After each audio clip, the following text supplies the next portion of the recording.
So I want you to pick one or the other, right? It could be taking one supplement or one sip of a supplement, or it could be lying down for 1 minute, right? Or going to bed 1 minute early, or something along those lines, right? Like, so really like picking something that you could do at any time.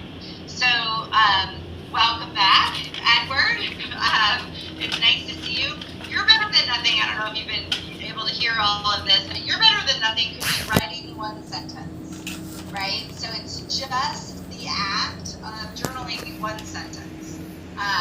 So something along those lines. The goal is to really just carve the neural pathway in our brain that is going to get us on track to create an unshakable habit. So we need something that requires so little effort that our brain doesn't put up any resistance when we start it, that doesn't depend on effort or willpower, because willpower is a really variable thing. Sometimes we have it, sometimes we don't.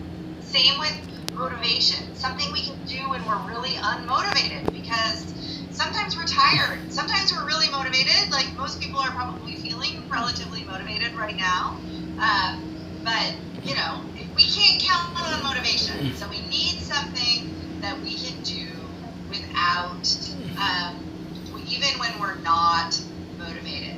Now, before we write this down, Len, did you want to jump in here? Oh, well, I was just thinking that if we could give way to one question, Christine, we have a question right here on the chat box, which I think would be nice to address before we move forward. So we have Maylene Anamonte asking, what if there is no past behavior or action that can bring you the feeling associated with the habit that you're trying to develop or the goal that you're trying to reach? What if you have no reference from the past? So is the past action more powerful than a new behavior to start the habit that you want to reach, when you want to reach your goal? Yeah. So two things to say about this. The first is that when you're really learning to get into new habits, start with something you already have experience with, right? That is already a sure thing in terms of creating the feeling that you want. So I would shift your goal a little bit just for the first one. Now, when you come back to this, once you sort of have the hang of how to get into a habit and you kind of know what you're doing, you can look to people who are a lot like you. So maybe you have a friend who is just, you guys like all of the same things, and you're just really, really similar. See if that friend has a behavior that makes her feel the way that you want to feel, right? So we can look to other people's actual experience. The key thing is to go with actual other people's experience and really feeling connection to it. So either our own experience or other people's experience, if that person is a lot like us, but otherwise it doesn't tend to work, right? We tend to have ideas about what will make us happier or whatever we're after, but the research shows that we aren't so good at predicting it. Okay, so Christy, just to backtrack a bit on that, so what we're saying is that it doesn't, at your first try, it doesn't necessarily have to be that goal right away. You can reference some other action you've had in the past, and then when you get the hang of it, you can apply it to other things, right? Yeah. I mean, what we're after is looking, if what we want to feel is happy, for example, we need to look for things that have made us happy in the past, and then use that as the habit that we're trying to get into, instead of imagining or using a fantasy of what we think will make us happier in the past. So another example might be, Mark might think that like he wants to be more financially resilient, and he might imagine that he's going to feel more secure if he has spends a lot of time planning. We hear this a lot, right? And actually that, like, so getting into the habit of doing a lot of planning, unless he has the experience of feeling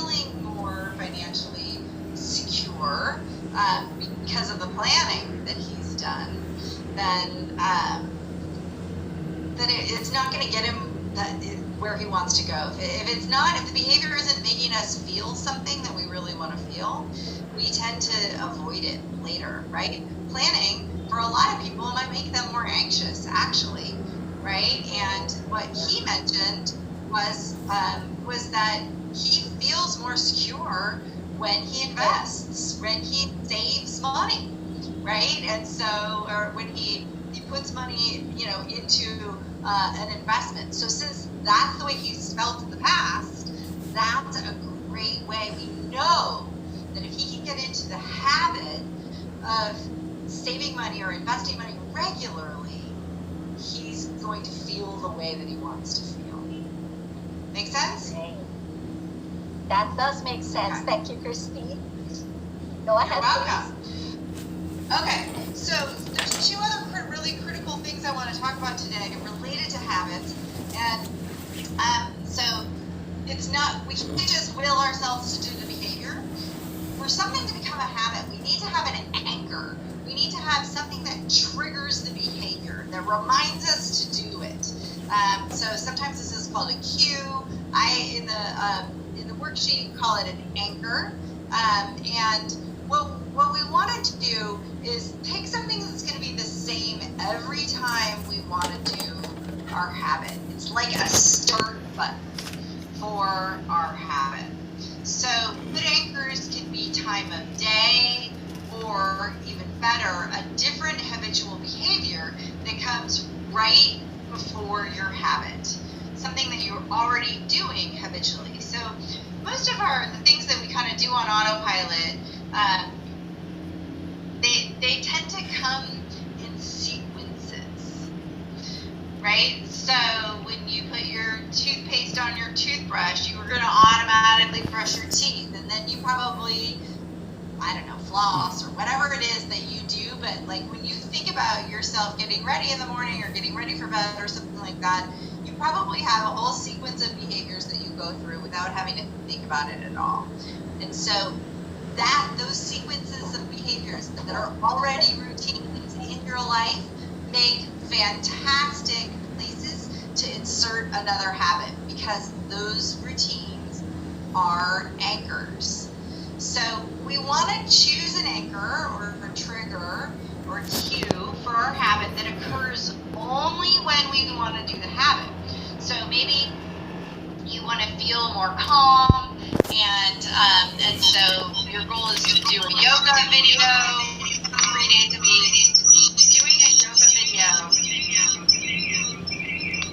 3 days a week isn't a habit. Ooh, I'm getting a terrible echo.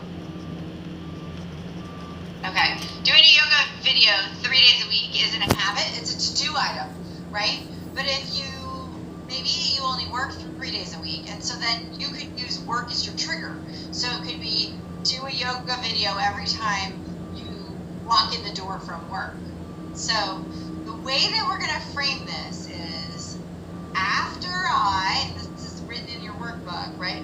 After I say walk in the door from work, then I will do a yoga video or something like that, right? So if we could have our coachees, let's try and think about a couple of ways. Does anybody have an example, of when it would make sense, Donna, for example, for you to take the supplements? Can we bring back our coaches on camera, please? Does anybody have an idea of when it would make sense? So, Donna, after you do what, then you'll take your supplements? First, after I take a meal, I take my supplements so that it will be more effective, and then of course before going out. Yeah. Okay, so for right now, for your better than nothing habit, I want you to pick one meal, right? And so let's just call it breakfast for right now, or your first meal of the day. So what you would write in your worksheet is, after I take breakfast, then I will take my